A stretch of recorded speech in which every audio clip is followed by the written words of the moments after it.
Quando o Senhor Jesus chamou meu coração, não fez um convite descuidado ou impensado.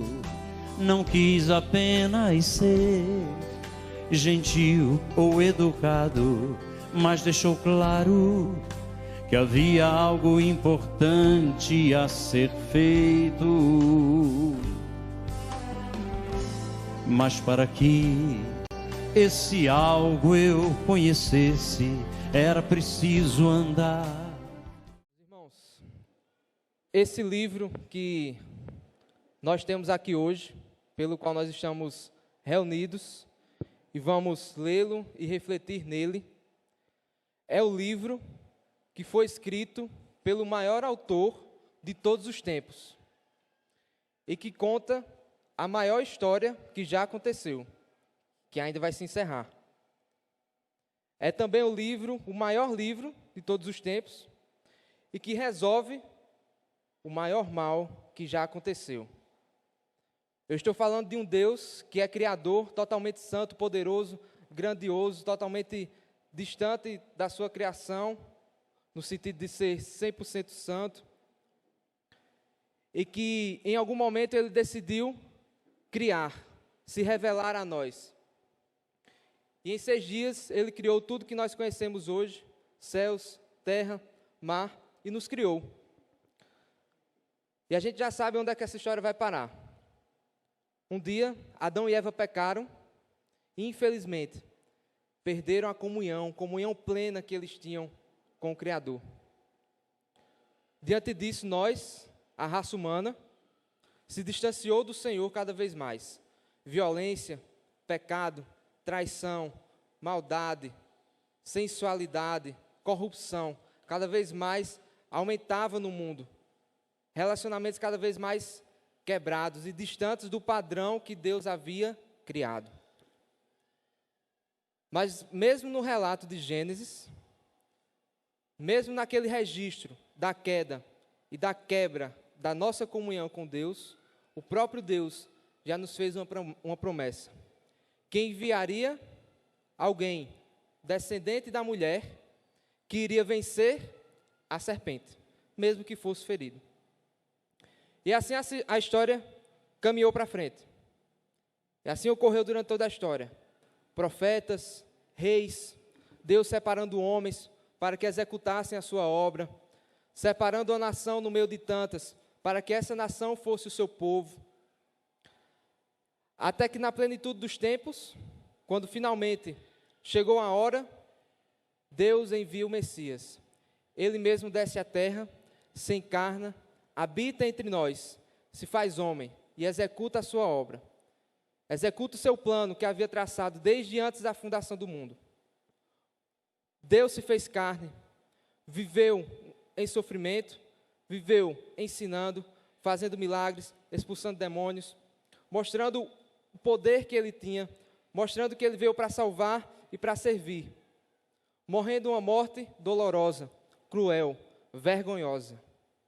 Uma morte que não era dele, que ele não merecia, mas que ele escolheu para pagar os nossos pecados.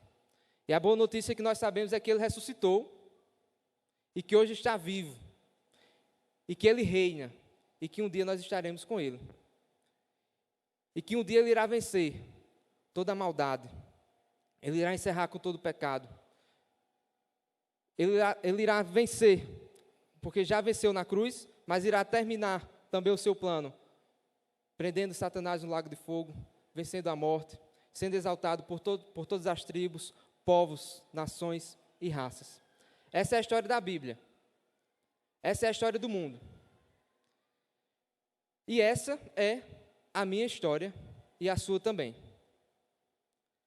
Eu quero relembrar você que todo ser humano, todas as pessoas, estão inseridas nisso. E você, assim como eu, também tem um problema, tem algo a ser resolvido. Ou pelo menos tinha, se você já é crente. Mas o que eu quero dizer com isso é que todo ser humano precisa de um Salvador. Seja ele criança, adulto, idoso, todos nós precisamos de alguém que pague pelo nosso pecado, para que a gente possa ter novamente um acesso a Deus. Gente, isso que eu estou dizendo para vocês é o maior problema, é o nosso maior dilema, é a maior urgência que você, que eu, que nós temos diante de Deus. A nossa comunhão com Ele que foi quebrada. Por que é que eu estou dizendo isso aqui para vocês?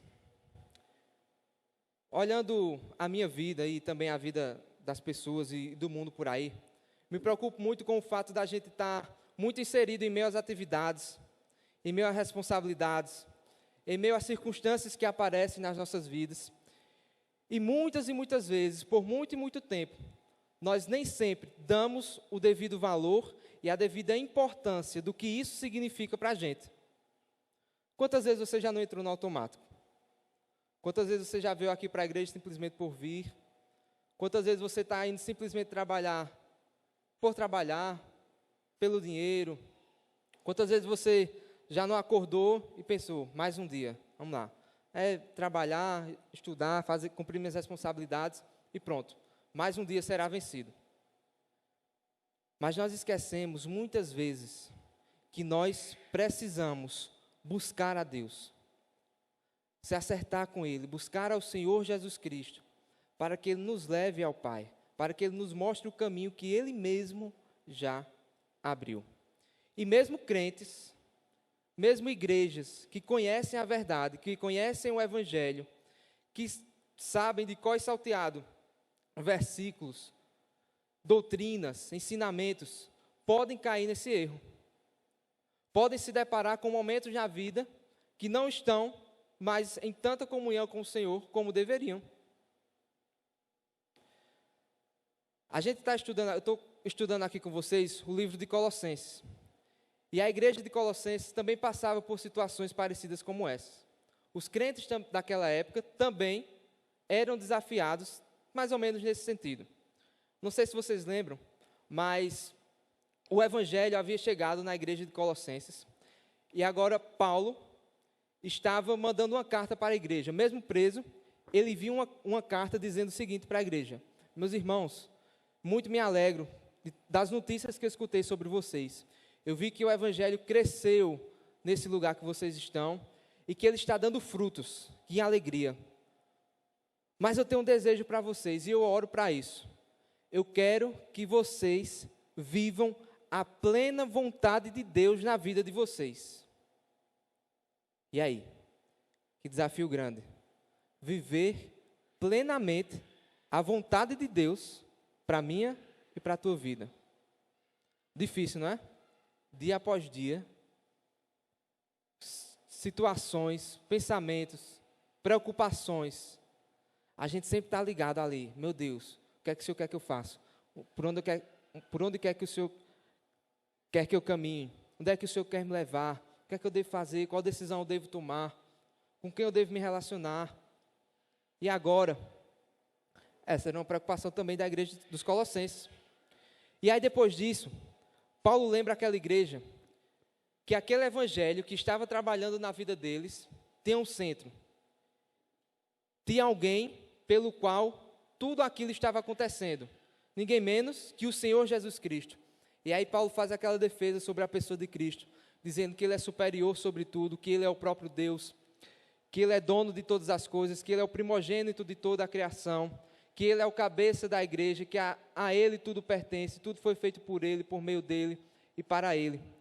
E Paulo se coloca também como exemplo, como ministro de Cristo. Paulo se coloca também como alguém que compartilha os sofrimentos que Cristo teve pela igreja. E ele explica e deixa muito claro para os colossenses por que é que ele faz isso. Ele diz: eu me sacrifico, eu me dou para apresentar vocês de forma santa, irrepreensível diante de Deus, para que vocês sejam como Cristo. Esse também é um desafio para nós hoje, para a nossa igreja. Dia após dia, momento após momento, situação após situação, continuar se apresentando diante de Deus de forma santa, irrepreensível, longe do pecado, sem ter do que se envergonhar. E aí, Diante disso, Paulo vai começar nesse texto que nós vamos refletir aqui hoje, que eu vou ler com vocês. É exatamente uma exortação para que aquelas pessoas continuassem a viver firmadas no Senhor Jesus Cristo. Diante das situações, diante dos perigos, diante das ameaças do mundo, de Satanás, do próprio pecado das pessoas, Paulo agora encoraja aos irmãos que eles continuem firmes, que eles continuem vivendo sobre a rocha, sobre o fundamento que foi posto. E aí eu queria que vocês abrissem comigo, lá em Colossenses capítulo 2, nós vamos ler a partir do versículo 6.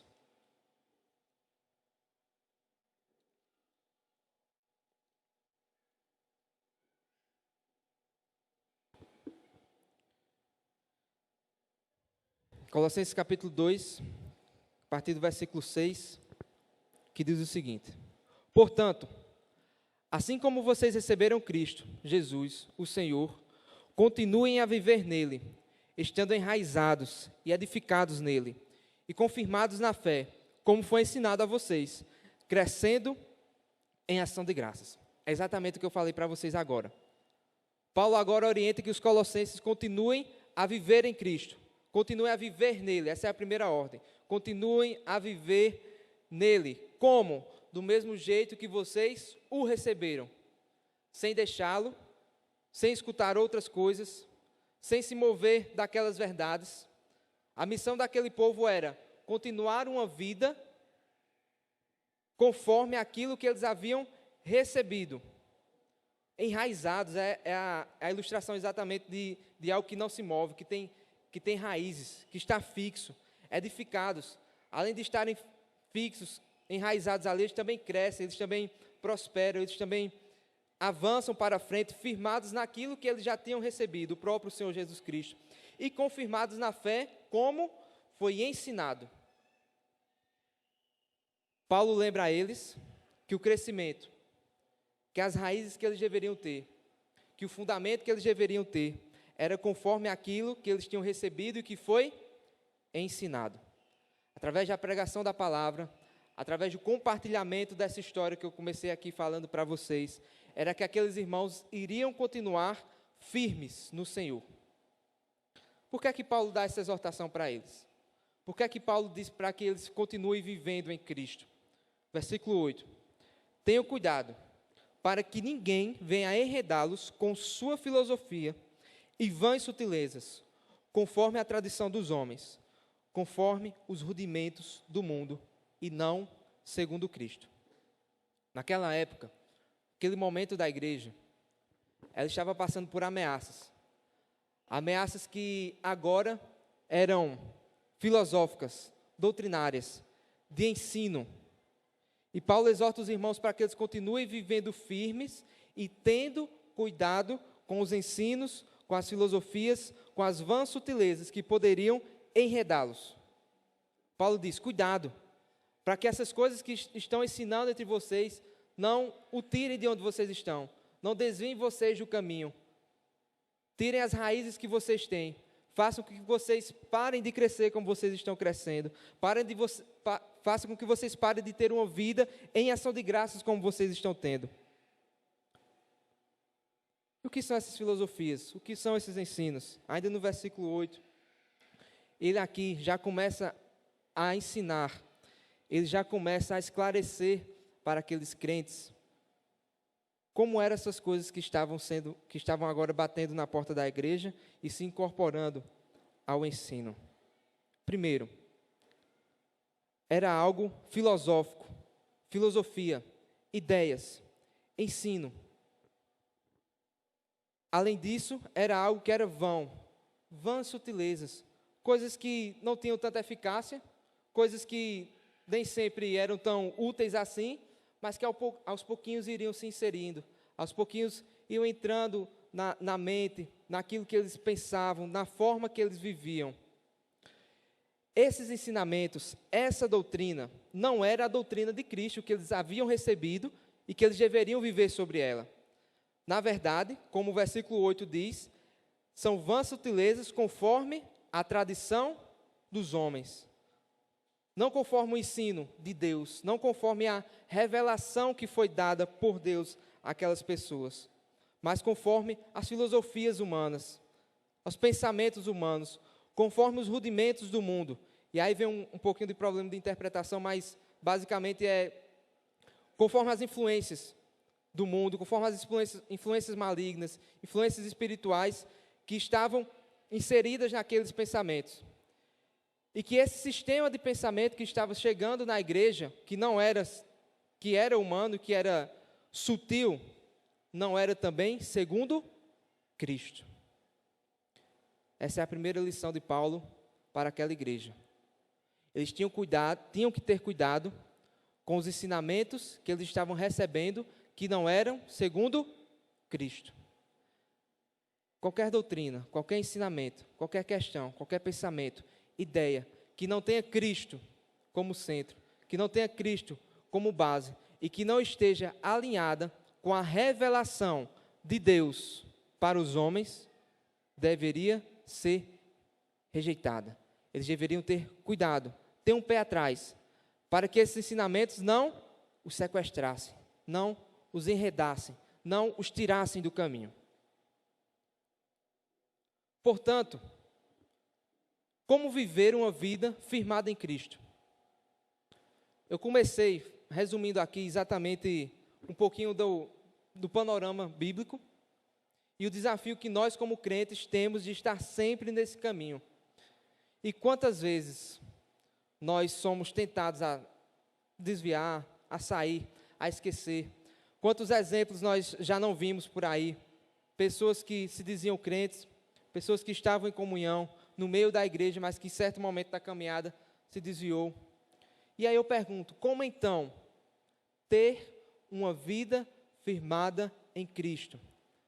Primeira lição de Paulo: a vida firmada em Cristo deve ser baseada em ensinos e em doutrinas que tenham Cristo como centro, baseadas na revelação que Deus deu aos homens, não nos ensinos humanos, mas naquilo que Deus nos revelou. E aí Paulo continua. Paulo agora ele vai dizer aos colossenses por que é que eles não deveriam escutar essas doutrinas. O que é que o Evangelho tem de diferente delas? E o que é que eles deveriam se apegar no Evangelho? O que é que o Evangelho deveria... Quais são os pontos, quais eram as doutrinas que o Evangelho deveria trazer de forma viva na mente daqueles cristãos? Vamos lá no versículo 9. Porque nele, em quem? Em Cristo, habita corporalmente toda a plenitude da divindade. Também nele, vocês receberam a plenitude. Ele é o cabeça de todo o principado e potestade. Paulo diz: meus irmãos, cuidado com as filosofias, cuidado com os ensinos, cuidado com as doutrinas, que não são conforme Cristo. Sabe por quê? Porque Cristo é Deus. Em Cristo, Deus está e habita plenamente, sem faltar nada. Porque o homem, Jesus Cristo, é o próprio Deus. Ele não é mais um homem, ele não é mais um espírito, ele não é mais um profeta, ele não é mais um como nós somos. Não, ele é o próprio Deus que encarnou. E ele é Deus plenamente. E nele nós temos a plenitude, ou seja, nele nós temos a perfeição, nós temos a completude. Nele nós somos aperfeiçoados. E é Jesus Cristo que é o cabeça de todos os poderes, de todo o principado e de toda a potestade. Portanto, eles deveriam comparar aqueles ensinos que eles estavam recebendo, verificar se estava de acordo com a revelação que eles tinham recebido, e se aqueles ensinamentos e aquelas doutrinas exaltavam Cristo como ele deve ser exaltado. Uma vida que está firmada em Cristo, uma igreja firmada em Cristo, reconhece que Jesus Cristo é Deus. Reconhece que Jesus Cristo é Deus e que está exaltado acima de todas as coisas, acima de todos os poderes, acima de todos os reinos e reis que já existiram ou que venham a existir. Portanto, se você escutar alguma coisa por aí por fora, outras religiões, outros ensinos, novas ideias, novas filosofias. Tenha isso na sua mente. Avalie. Exalta Jesus Cristo. Ela assume que Jesus Cristo é Deus. Se você está em dúvida o que é que o cristianismo tem de diferente das outras religiões, dos outros ensinos, aqui está o primeiro passo. Nós reconhecemos que Jesus Cristo é o próprio Deus. Você quer ter uma vida firmada no Senhor, enraizada nele? Reconheça que Jesus Cristo é o próprio Deus. Gente, esse é o primeiro passo da nossa fé. É o nosso primeiro passo para ter uma nova vida no Senhor Jesus Cristo. Se você não reconheceu isso, você não pode ter uma vida e você não tem uma vida firmada em Cristo. E eu te pergunto, aquele homem que nasceu há mais de 2000 anos atrás, numa pequena vila, como diz a música, lá em Belém, humilde, sem muitas perspectivas, numa família sem muitas condições, mas que foi visitada pelo anjo que disse: esse é o Messias, é esse que as pessoas estão esperando. Aquele menino que cresceu, também sem muito respeito dos outros, ele era mais um no meio daquela comunidade, mas que impressionou os mestres por sua sabedoria. Aquele homem que cresceu também, que foi perseguido, que foi humilhado, que foi excluído, que as pessoas não davam crédito a ele, mas que se revelou como o próprio Deus, mostrando o poder, fazendo milagres, expulsando demônios, morrendo e ressuscitando, provando e mostrando o poder de Deus na vida dele. Jesus Cristo não é mais um, ele é o próprio Deus. Jesus Cristo se coloca como o próprio Deus, e João revela para nós que ele estava com Deus na criação. Ele foi o agente criador de Deus. Ele foi o poder de Deus na criação. Ele foi o verbo encarnado. Ele foi o prometido lá na queda. Ele é o padrão e o homem perfeito que profetas e reis não conseguiram ser. Foi ele que cumpriu todas as profecias do Antigo Testamento. Ele que nasceu no momento correto, cumprindo tudo aquilo que ele deveria cumprir, vencendo o pecado que nós não conseguimos vencer, sendo tentado nas mais extremas condições, mas mesmo assim, vencendo.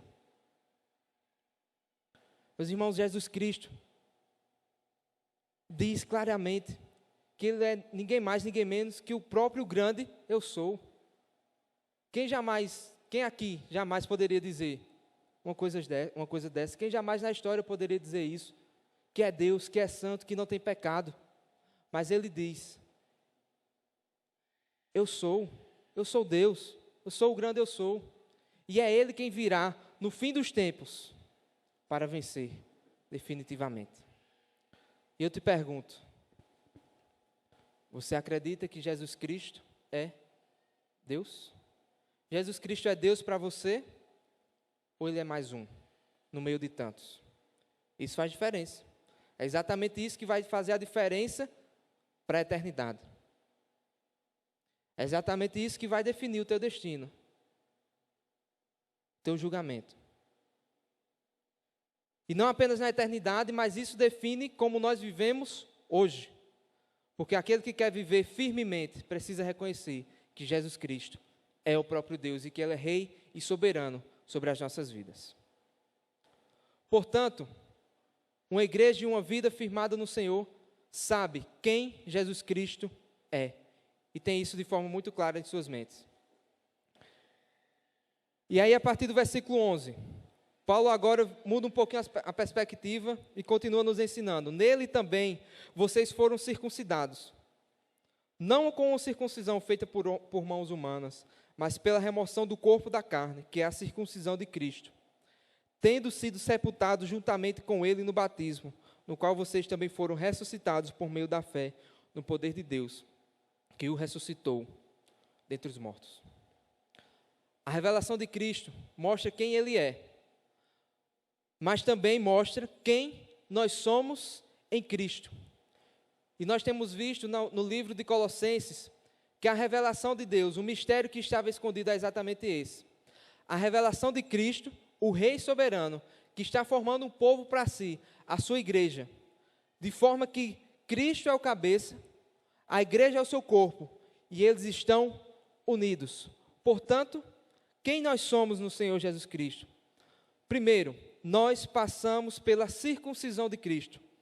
O que isso significa? Nós somos marcados pelo Senhor. Isso aqui, logicamente, fazendo a referência à circuncisão que os judeus faziam, onde eles eram marcados no corpo, e aquilo simbolizava e sinalizava e dizia que eles pertenciam ao povo diferente, pertenciam a uma nação específica, e que eles possuíam costumes e tradições específicas. Mas nós não passamos por esse processo, por essa circuncisão. Nós passamos pela circuncisão de Cristo. E se a circuncisão do judeu era algo que marcava o exterior, mas que não tinha poder para mudar o interior, a de Cristo é exatamente o contrário disso. Primeiro, porque ela é feita não pelos homens, mas por Deus. Segundo, porque nós não somos marcados apenas por fora, mas nós somos transformados de dentro para fora. Meus irmãos, esse é o segundo ponto que Paulo ensina aos colossenses, que eles saibam que eles são novas pessoas, novas criaturas, que não mais pertencem a esse mundo, mas que passaram por um processo que os leva a um total despojar da carne. Porque aquela circuncisão não tinha poder, como eu falei, para aperfeiçoar totalmente as pessoas. Mas a de Cristo faz exatamente isso, como ele diz aqui no final do versículo 11. Quando ele diz que nós passamos pela circuncisão feita por mãos humanas, pela remoção do corpo da carne. Sabe o que isso significa? Nós somos chamados no Senhor. Nós somos transformados no Senhor. Para que nós possamos passar a dizer não agora, para aquela vida que nós tínhamos, para aqueles pecados que nós éramos escravizados, e que dia após dia, momento após momento, estamos sendo aperfeiçoados no Senhor. E uma figura parecida, ele também usa no versículo seguinte que nós lemos, no versículo 12, quando ele diz que nós também fomos batizados. E aí ele vai explicar para a gente o seguinte: nós, crentes, compartilhamos do mesmo sofrimento que Cristo passou, e também da vitória e da glória que ele passou sendo ressuscitado. Como assim? Ele diz no versículo 12, que nós fomos sepultados com Cristo no batismo. Nós também morremos, fomos enterrados com o Senhor Jesus Cristo no batismo. Ao mesmo tempo que no batismo nós também já fomos ressuscitados. O poder de Deus já foi demonstrado nas nossas vidas. A tal ponto que nós somos feitos novas criaturas e que não pertencemos mais a esse mundo e que já morremos para Ele e que já somos cidadãos de um outro reino e que agora visa outras coisas e que agora ama o único Deus verdadeiro, o único Deus que veio à terra e que tem poder para nos transformar verdadeiramente. E nós já temos a promessa da ressurreição, porque assim como Deus ressuscitou o nosso Senhor Jesus Cristo, Ele também irá nos ressuscitar. É isso que Paulo está dizendo aqui no versículo 12. Portanto, nós precisamos entender primeiramente quem Cristo é, como eu falei. Mas à medida que nós entendemos quem Jesus Cristo é, nós também entendemos o que nós somos no Senhor.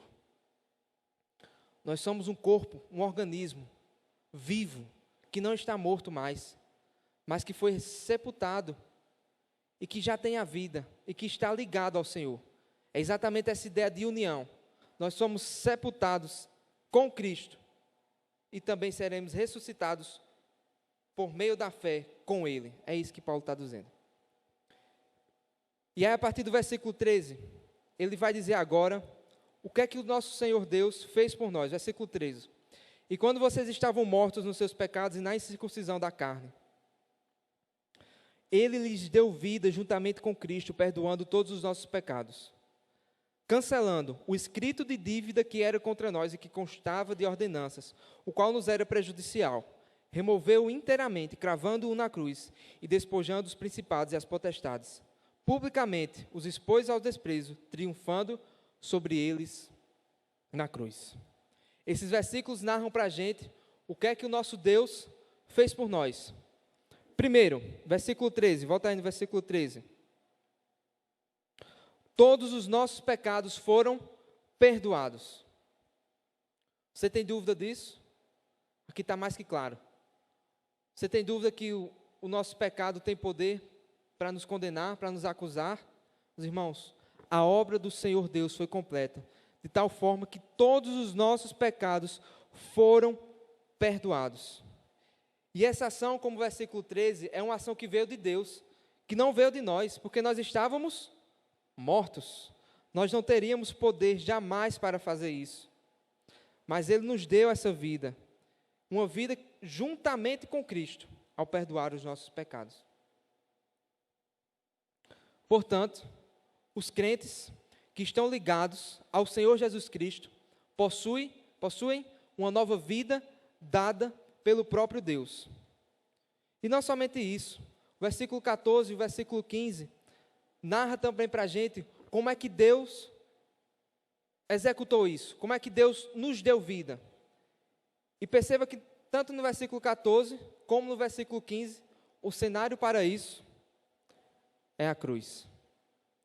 Foi na cruz que o nosso Senhor Jesus Cristo morreu para nos dar vida. E foi lá na cruz que, primeiramente, como diz o versículo 14, Ele removeu por inteiro tudo aquilo que constava contra nós.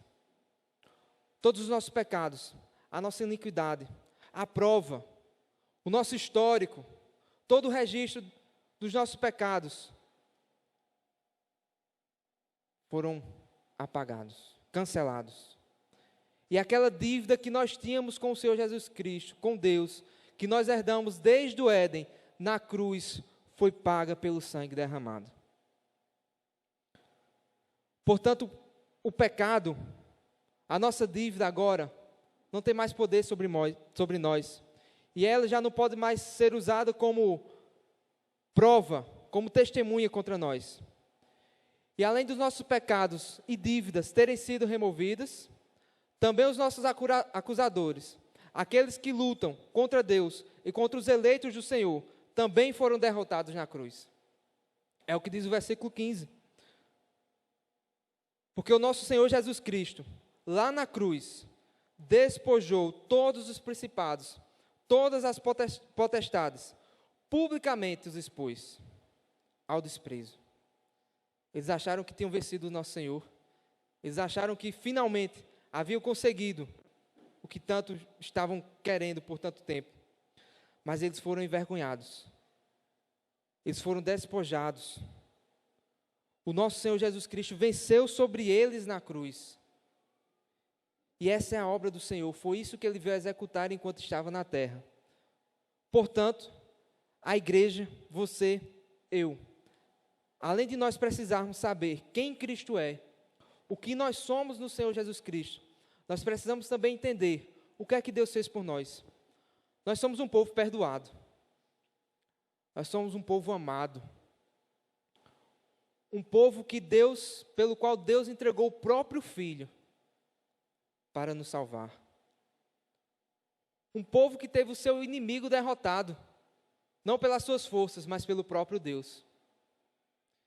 Esse Deus que foi tão amoroso, tão bondoso, misericordioso conosco, a ponto de se humilhar em uma cruz, pela alegria que lhe estava proposta, para nos dar vida, para nos perdoar e para restaurar uma comunhão perdida há tanto tempo.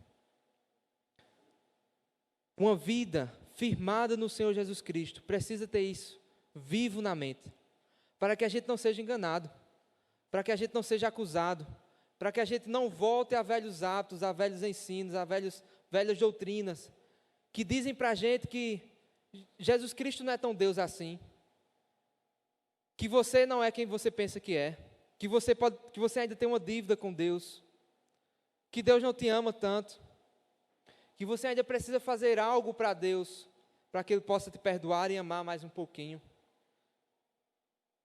E essas 3 verdades aqui que eu estou compartilhando com vocês são coisas básicas para que a gente possa aprender e viver isso diariamente, para que a gente possa aplicar isso de forma prática em nossas vidas, e que a gente não caia no automático, numa rotina, a ponto da gente esquecer de ensinos tão vivos, tão verdadeiros, tão importantes, que definem aquilo que nós somos, aquilo que Deus é e aquilo que nós somos no Senhor Jesus Cristo. E se você quiser ter uma vida firme, se você quiser viver de forma plena o que Deus tem para você viver, você precisa entender quem Cristo é, quem você é e o que nós somos nele. E aí nos versículos seguintes, depois de Paulo explicar essas verdades e essas doutrinas do Evangelho, agora Paulo, por outro lado, vai mostrar qual o erro que eles poderiam já estar vivendo, qual tipo de engano estava se mostrando presente naquela época. Versículo 16, vamos ver. Portanto, que ninguém julgue vocês por causa da comida e bebida, ou dia de festa, ou lua nova, ou sábados. Porque tudo isso tem sombra das coisas que haviam de vir. Porém, o corpo é de Cristo. O que é que Paulo está dizendo aqui para eles? A gente não vai entrar aqui no detalhe, porque senão a gente vai perder muito tempo. Mas resumindo, o que Paulo está querendo dizer é o seguinte: olha, não vivam conforme vocês viviam anteriormente, antes de vocês receberem a vida, antes dos seus pecados serem perdoados, antes de vocês terem acesso novamente a Deus. Não vivam conforme as tradições que vocês tinham. Não se subjuguem a isso novamente. E não permitam que ninguém julgue vocês por conta dessas regras, por conta dessas tradições que vocês tinham antes. Sabe por quê? Porque não são essas tradições, simplesmente a tradição pela tradição, a regra pela regra, que vai fazer você crescer em Cristo, que vai fazer você estar firme no Senhor, edificado nele, tendo desenvolvimento e crescimento espiritual. Não, não é isso. Sabe o que é? Olha o que ele diz no finalzinho do versículo 16. Porém, o corpo é de Cristo. Se você é corpo de Cristo, se você está ligado com Cristo, se você está unido com o Senhor Jesus Cristo, você tem o crescimento por estar nele, por já estar nele, ligado à cabeça, porque é a cabeça que faz o corpo crescer, é Ele quem dá vida, é Ele quem nutre, é Ele quem cuida do povo. Resumindo, é isso que diz o versículo 16 e 17. E aí Paulo segue no versículo 18, dizendo assim: não deixem que ninguém se faça de árbitro para desqualificar vocês. Ou seja, olha, não volta às tradições que vocês tinham. E não permita que ninguém dê uma de juiz no meio de vocês para remover daquilo que vocês já são, daquilo que vocês já têm, daquilo que Deus já te deu. Continuando. Com pretexto de humildade e culto de anjos, baseando-se em visões, estando cheio de orgulho, sem motivo nenhum na sua mente carnal. Aquele árbitro, aquelas pessoas que se colocavam no meio do povo, ensinando coisas novas, ensinando meios, métodos, ferramentas para que aqueles crentes pudessem alcançar um maior nível espiritual, eles estavam fazendo isso, dizendo que eram humildes. Olha, eu venho aqui ensinar vocês. Deixa eu me juntar a vocês, rapaz. Eu sou como vocês. Eu sou mais uma ovelha no meio de vocês, com pretexto de humildade, mas de humildes não tinham nada, dizendo que eles deveriam cultuar anjos, baseando-se em visões, dizendo que tinham revelações, que receberam uma nova verdade, um novo evangelho, novas doutrinas, novos ensinamentos. Mas você se lembra o que é que Paulo disse no começo? Continuem a viver naquilo que foi ensinado a vocês. A receita é simples, é o evangelho do Senhor Jesus Cristo. É simplesmente o fato do Deus soberano que se encarnou, que morreu e ressuscitou. e é de Jesus Cristo que nós precisamos para ter acesso ao Pai. Foi o que Paulo falou nos versículos anteriores que nós lemos aqui. Portanto, esses homens que se mostravam numa falsa humildade, usando de pretexto, incentivando o culto a anjos, dizendo que tinham visões, baseando-se em visões, estando cheio de orgulho, era isso que eles tinham. A humildade dele era falsa, mas eles eram orgulhosos, porque eles queriam ter. Eles eram orgulhosos porque eles queriam coisas para si, é isso que o texto está querendo dizer, sem motivo algum na sua mente carnal. A mente deles não era uma mente transformada, renovada, que era nutrida pelo Espírito. Que eles não tinham um sistema de pensamento doutrinário baseado na revelação de Cristo, como Paulo disse no começo, mas era baseado nas filosofias, nas vãs sutilezas, na tradição dos homens. Era assim que eram os falsos mestres daquela época, que não é diferente de hoje. Continuando. Sem motivo algum na sua mente carnal, versículo 19.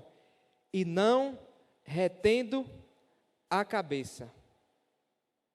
Dos principais características e erros daqueles falsos mestres, aqueles falsos ensinamentos. Eles não ficavam com a cabeça, com Cristo. Eles não se seguravam naquilo, eles não se firmavam naquilo, para que a cabeça, para que Cristo nutrisse o corpo e ensinasse a verdadeira doutrina. O que é que eles faziam? Eles deixavam a cabeça, eles deixavam Cristo e seguiam pelos seus próprios pensamentos e ensinamentos. Continuando. Essa cabeça, a partir da qual, versículo 19, todo o corpo suprido e bem vinculado, por suas juntas e ligamentos, cresce o crescimento que vem de Deus. Confirmação da ideia que eu disse para vocês anteriormente. Se o corpo quer crescer, ele precisa estar ligado à cabeça. Corpo sem a cabeça não cresce, está morto. E a cabeça é Jesus Cristo que fazia o corpo crescer. O corpo que estava unido, que estava em comunhão, que estava ligado, ajustado. Ele estando ligado com a cabeça, teria o crescimento que vem de Deus e não dos homens. A nova vida dos cristãos não deveriam agora ser baseadas em regras, em tradições de homem, pensamentos humanos, coisas que são do mundo, influências malignas, influências espirituais, mas eles precisavam depender apenas de uma pessoa, Jesus Cristo. Era Ele o único caminho, era Ele a única revelação, porque Ele é o único Deus, a única verdade que nós podemos viver. Era isso que Paulo estava dizendo. Eles não precisavam de outras coisas, eles não precisavam buscar outros meios, outras ferramentas. A única coisa que eles precisavam era o próprio Senhor Jesus Cristo.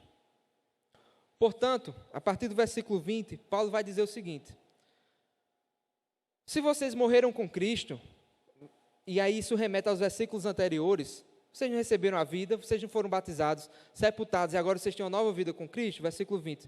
Se vocês morreram com Cristo, para os rudimentos do mundo, para as coisas elementares do mundo, para aquilo que vocês viviam, por que se sujeitam a regras, como se ainda vivessem no mundo? Não faz sentido. Não toque nisso, não coma disso, não pegue aquilo. Essas coisas se destroem com o uso. São preceitos e doutrina dos homens. O que é que Paulo está querendo dizer com isso? Está dizendo o seguinte: olha, se você tem uma nova vida com o Senhor Jesus Cristo, viva a vida com o Senhor Jesus Cristo. Não volte às coisas que vocês faziam, porque essas tradições, elas passam, elas se acabam. É coisa de homem, é inútil. E aí ele continua descrevendo o que são essas coisas, versículo 23. De fato, essas coisas têm aparência de sabedoria. Parecia bom, parecia verdade, parecia algo proveitoso. Ao promoverem um culto que as pessoas inventam, falsa humildade e tratamento austero do corpo. Mas elas não têm valor algum na luta contra as inclinações da carne. O que é que Paulo está querendo dizer com isso? A mensagem aqui é para que os cristãos tivessem em mente, tivessem a missão, o objetivo, vencer a luta contra as inclinações da carne. Viver em santidade, viver em pureza, buscar se afastar do pecado, deixar as coisas que eles viviam para ter uma vida de crescimento espiritual em Jesus Cristo. E essas invenções humanas, essas tradições, esses ensinos, que não se apoiavam em Jesus Cristo, para nada serviam. E eram inúteis na luta contra as inclinações da carne.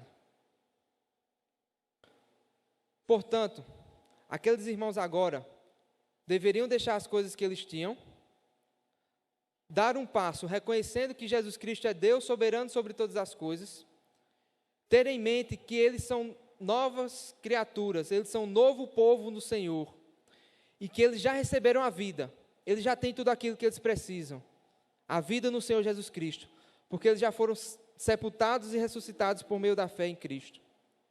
E os pecados deles foram perdoados, e a dívida que eles tinham foi paga. E todos os poderes, principados, que poderiam de algum modo querer desviar eles do caminho, já foram vencidos na cruz de Cristo. Portanto, o alvo daquela comunidade agora e daqueles crentes não era simplesmente viver uma vida de pode, não pode. Uma vida de busca de crescimento pessoal. Não. O objetivo daquela comunidade agora era viver cada vez mais em Cristo, para que eles pudessem se afastar cada vez mais do pecado, numa vida santa, numa vida de pureza. Vamos ler aqui a partir do versículo 3, porque a partir do capítulo 3, porque a partir do capítulo 3, Paulo vai dizer o seguinte: olha, não olha para as coisas do mundo. Vejam para onde é que vocês devem olhar agora. Versículo 1, capítulo 3. Portanto, se vocês foram ressuscitados juntamente com Cristo, busquem as coisas lá do alto, onde Cristo vive, assentado à direita de Deus.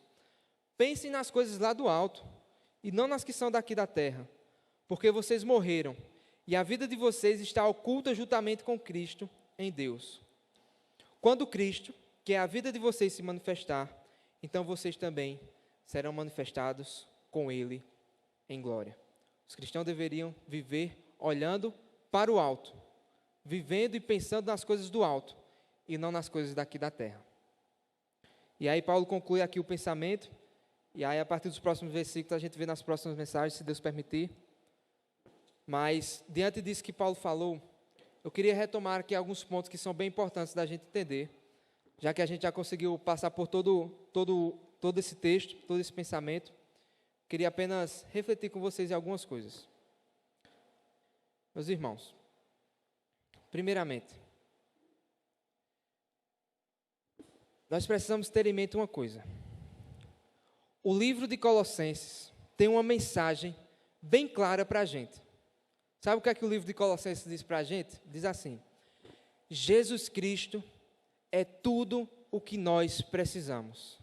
Porque Ele é Deus, Ele tem poder sobre todas as coisas. Ele pode tudo, Ele fez tudo. E mesmo nós, tendo nos afastado dEle, Ele morreu e ressuscitou para que a gente pudesse viver uma vida santa. Essa é a mensagem do livro de Colossenses. Nós temos a possibilidade de viver uma nova vida, porque Jesus Cristo já cumpriu tudo o que Ele deveria fazer. Tudo o que Ele quis fazer por amor a nós. Portanto, tudo o que nós precisamos é Jesus Cristo. Nós não precisamos recorrer a outros métodos, outros livros, outras revelações, outras religiões, outras pessoas. A nossa vida depende dEle. Nós precisamos buscar a Jesus Cristo, porque Ele é capaz de nos dar uma vida plena, irrepreensível e santa.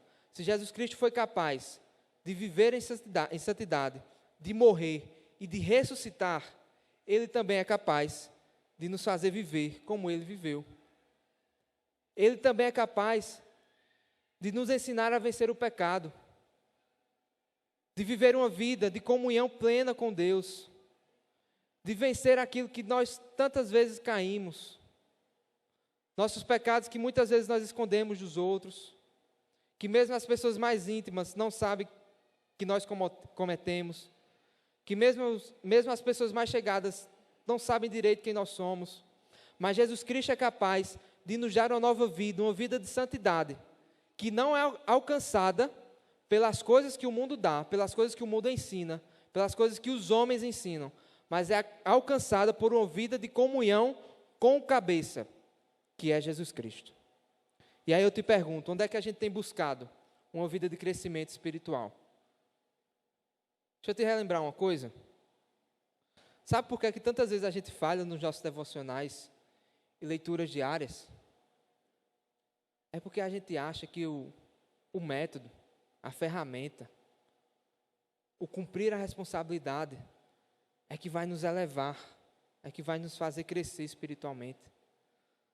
Mas a verdade é que muitas vezes nós não entendemos o valor que Cristo tem, a importância dessa revelação.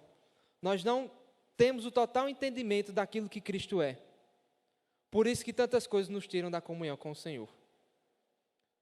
Por isso, se você quiser vencer esses pequenos obstáculos, busque o Senhor Jesus Cristo, se derrame aos pés dele, busque a Ele em oração, em leitura da palavra, em confissão de pecados, porque Ele é capaz de te dar o crescimento. Quantas vezes a gente acha que pela nossa atividade, pelo nosso ativismo, a gente pode agradar mais a Deus? Não é assim que funciona, meu irmão. Deus não vai te amar mais ou menos. Por isso, o amor dele já foi provado lá na cruz por você. Não que a gente vai ter uma vida desordenada, de pecado, não tem nada a ver com isso não que eu estou falando aqui. Mas a questão aqui é que não são as nossas roupas bem organizadas, o nosso falar bem falado, o nosso proceder íntegro diante dos homens, o nosso sucesso financeiro, a nossa carreira profissional,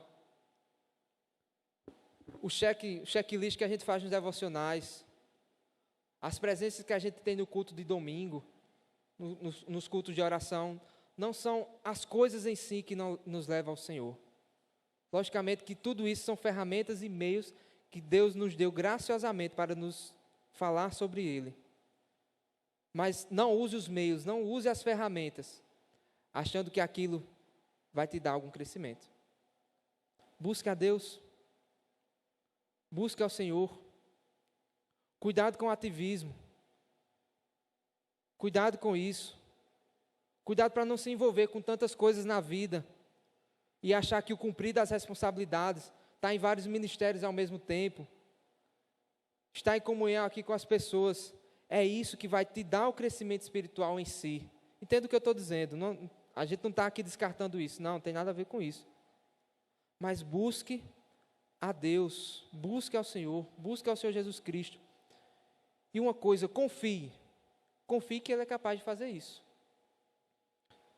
A gente acha, muitas vezes a gente se engana, achando que as nossas atividades, as nossas ações, as nossas obras é que são capazes. Sabe por quê? Porque nós não confiamos no Senhor. Nós achamos que o Senhor Jesus Cristo não é capaz de nos dar o crescimento que nós podemos ter. E aí deixamos de buscá-lo. Deixamos de nos derramar diante dEle. Portanto, mais uma vez eu digo, busque ao Senhor. Busque as coisas que são do alto. Busque ao Senhor Jesus Cristo, porque Ele é totalmente capaz de te dar uma vida santa nele. Uma outra advertência que eu gostaria de trazer aqui é que nós precisamos estar atentos às ideias, às doutrinas, aos pensamentos que nós convivemos na nossa realidade atual.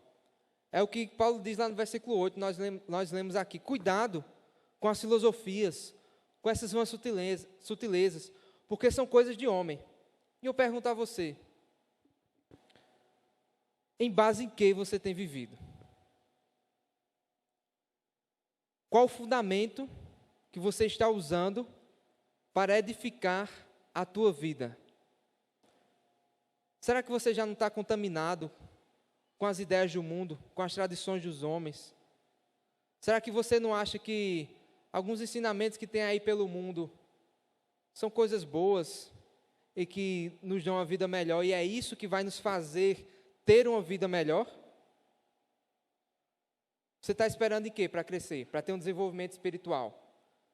Você está esperando uma sociedade melhor, uma nova ideologia que possa aparecer? Você está esperando ter novos seguidores? Em que você está esperando? Construa e edifique sobre esse fundamento que já foi posto. E eu digo a vocês uma coisa. Tem até uma propaganda que dizia isso, né? São as ideias que nos movem. As nossas ações, as nossas atitudes são baseadas naquilo que nós acreditamos, naquilo que nós pensamos, naquilo que nos faz como ser, como homem e como mulher. E se você não tiver cuidado com as coisas nas quais você está acreditando, que você está baseando a tua vida, uma hora ou outra, a podridão aparece, o pecado aparece, a decisão errada aparece. Sabe por quê? Porque você não se preocupou em avaliar, em entender, em buscar. Poxa, será que isso aqui que eu estou escutando do mundo, isso aqui que eu estou escutando do meu trabalho, isso aqui que eu estou escutando do meu amigo, do meu colega, está alinhado com Cristo? Isso aqui exalta Cristo como Deus, como Rei? Isso aqui me ajuda a entender mais o Evangelho? Será que isso aqui também concorda comigo que Jesus Cristo é Deus? Será que essa doutrina, esse ensinamento me faz lembrar, me coloca numa posição onde eu confio mais, que eu sou salvo, que eu já tenho meus pecados perdoados, que eu já tenho uma nova vida no Senhor Jesus Cristo? São pontos que Paulo nos disse aqui, que nós podemos usar para avaliar os pensamentos nos quais nós estamos vivendo. Quantos dias nós passamos simplesmente vivendo, sem parar um pouquinho para pensar se aquilo que eu estou fazendo, se aquilo que eu estou pensando, se as decisões que eu estou tomando estão de acordo com aquilo que Deus quer para mim. Nós precisamos estar atentos a essas ideias, a essa forma de pensar. E um terceiro ponto também que eu gostaria de compartilhar com vocês é que Paulo nos lembra, lá em Efésios, que a nossa luta, a tua luta, a minha luta, a luta do crente, não é contra carne, não é contra sangue, mas contra principados, potestades, dominadores deste mundo tenebroso, contra as forças espirituais do mal nas regiões celestiais. Nós precisamos lembrar que nós estamos vivendo uma guerra, uma luta, uma batalha, e que muitas situações, muitas questões que ocorrem em nossas vidas precisam desse tipo de olhar, desse tipo de visão, desse discernimento espiritual, de forma que a gente consiga ser sábio, biblicamente, entendendo as verdades que Deus nos revelou e entender onde é que essas verdades nos levam. E Paulo nos ensinou isso aqui de forma muito clara. Saiba o que Jesus Cristo representa para você. Saiba o que você é em Jesus Cristo. E saiba o que Deus já te deu em Jesus Cristo, para que você consiga ter uma vida plena e firme no Senhor. Sem isso, nós estaremos à deriva. Nós estaremos soltos pelo mundo, presas fáceis de ensinos, conhecimentos, tradições, filosofias humanas, que rapidamente irão nos sequestrar, irão nos tirar dessa vida, irão nos levar para um outro caminho, que não estará alinhada com a revelação do Senhor Jesus Cristo. Portanto, eu repito aqui os últimos versículos. Pensem nas coisas que são do alto, onde Cristo vive, não nas que são daqui da terra. Pense nas coisas que são do alto. Viva a cada segundo, a cada momento, com Cristo em mente, com a eternidade em mente, com o Senhor em mente, com a sua obra, com aquilo que Ele já fez por nós, com aquilo que Ele já nos deu, para que nós possamos viver uma vida plena, uma vida plenamente de acordo com a vontade de Deus, porque nós estaremos um dia com o Senhor Jesus Cristo em glória. Nós estaremos um dia com o Senhor Jesus Cristo em glória, em plena santidade, mas precisamos viver o agora como se já estivéssemos vivendo diante dEle. Amém? Vamos orar. Podem ficar sentados por enquanto, que a gente possa encerrar esse momento. Oremos. Senhor Deus, te agradeço por esse momento, pela tua palavra. Te peço, Pai, que a tua revelação, a tua palavra, o Senhor Jesus Cristo, seja isso que habita em nossas mentes e corações a todo momento. Quantas vezes nós esquecemos dessas coisas tão básicas que nós vimos aqui hoje. Mas nós te pedimos que a cada dia o Senhor se faça presente e vivo em nossas mentes e corações. Que eu te peço e agradeço em nome do Senhor Jesus Cristo. Amém. Quando o Senhor Jesus chamou meu coração, não fez um convite descuidado ou impensado. Não quis apenas ser gentil ou educado, mas deixou claro que havia algo importante a ser feito. Mas para que esse algo eu conhecesse, era preciso andar